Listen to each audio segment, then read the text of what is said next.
took down sick with a fever, and Nancy had to go down and take care on her, she being a widow woman, and I had to stay home and keep house. Well, Cindy Lawson come over to go down with Nancy and left her boy with me to take care on, and Nancy said, now, Joshua, the bread is soaked to rise and the churning's all ready to do, and don't let the soft soap pile over, and keep your eye on the smokehouse, and don't let it catch fire, and I guess maybe speckled hen will hatch today, and I wouldn't wonder if the bees didn't swarm, and Joshua, don't you let Cindy's boy fall in the well or nothing.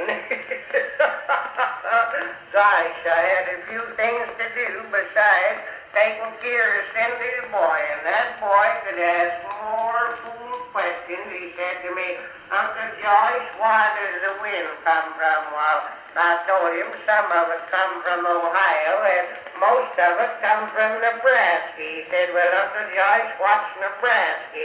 I told him it was a state, and he said, well, Uncle Joyce, what's a state? Well, I took off my coat and vest and pinned one of Nancy's aprons on me, and I hadn't took more than a dozen steps when I tripped and fell down over that darned apron, and my head hit the stove, made my nose bleed, and knocked down the stovepipe, and the soot went all over the bread, and just as I was getting things straightened out, that boy said to me, Uncle Joyce, does the Lord know everything? I told him I calculated it how the Lord did. He said, well then, the Lord knows I'm hungry, don't he?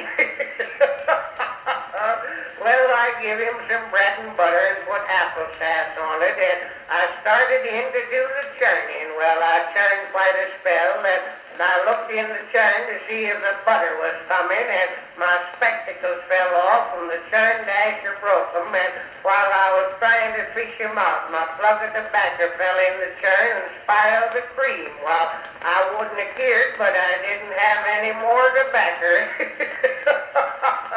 Just then I heard that boy say, Uncle Joyce, is there a bug in it? And I looked around, and darn if he didn't have my watch open and was poking in it with a hairpin. Well, I took it away from him. He started to squall, and you could hear him a mile and a half. Well, I gave him some maple sugar to keep him quiet, and just then the soft soap piled over, and while I was trying to sot it off of the stove, it upset, run all over the kitchen floor, and some of it run through a hole in my boot, and I had to go out and stick my foot in the rainwater barrel. Well, I heard that boy yelling when I got in the house. Darn if he didn't have his finger caught in the mouse trap, and I got it out and tied a rag around it, and he said, Uncle Joyce, it's a leaking, ain't it? Well, I heard the noise out in the hen house, and I went out there. Speckled hen had a lot of little chickens, and the cat was trying to get them. Well, I started to chase that cat, and the clothesline caught me under the chin. I turned about 4 somersets and sat down in the middle of a flower bed, and I heard that boy say, Uncle Joyce, a bee bit me. I looked around, darn of them bees hadn't swarmed, and while I was trying to hide them, they got all over me, and while I was fighting them off, that boy fell in the wash tub, and the smokehouse caught fire, and fire department turned out, and when I come to, Cindy said I'd been abusing her boy, and Nancy said, a woman can't leave home a minute.